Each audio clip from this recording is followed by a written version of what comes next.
Yes, sir. Okay. Assalamu alaikum, everybody. So, a little girl once asked where her home was. To that she replied, home is where mother is. But what happens when the mother is not there, right? A mother is there physically, but you need her spiritually, you need her emotionally, you need her to be there present with you. But when she's not there, what happens? And this judge's audience brings me to my topic for today, which is postpartum depression. Before I carry on, I would like to ask the judges. I start with Shirin Bhai.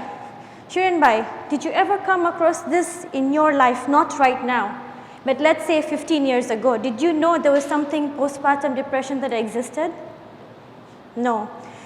So Zoreda Bhai here might know because she's a teacher, she's a counselor, psychologist, so she might know. But let me ask you this even then. Before you studied, did you know something like this existed? Not the name. Okay. So, postpartum depression. What is postpartum depression? Postpartum depression is a type of depression that occurs when a woman or someone gives birth. Now, what happens when a woman gives birth? You know, we go through changes, you know, hormonal, physical, social, financial, you know. So this is what, in short, postpartum depression is. Now, according to Cleveland Clinic, this type of depression affects 1 in 7 mothers. So, what causes this depression?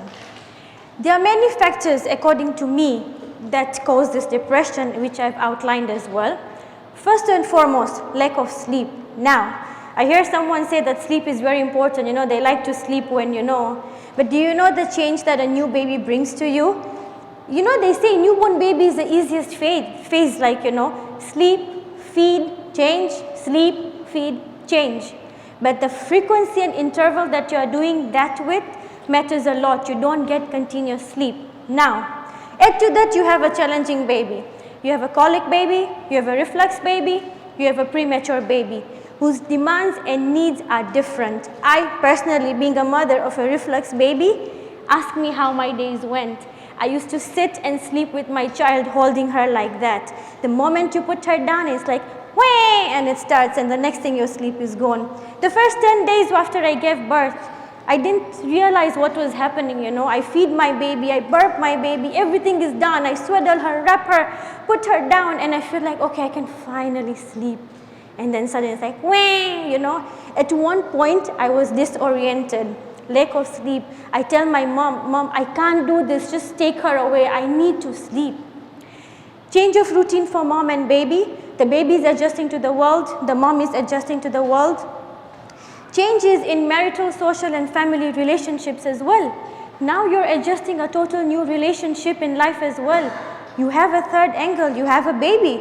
How do you navigate your relationship with your husband? Your husband needs you, you need him, but you have to take care of the baby. The husband can help you change the baby, can help you prep the baby. Eventually it is you who have to feed, initial stages to feed the baby and go about everything. Loss of freedom.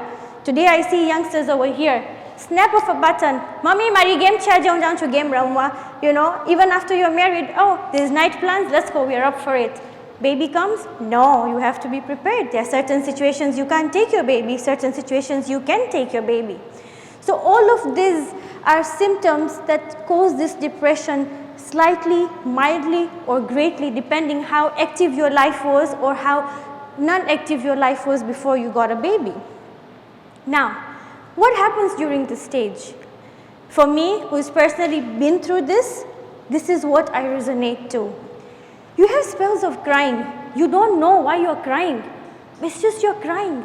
Remember, when you go through pregnancy, there are hormones that charge up, hormones that go up, that add up.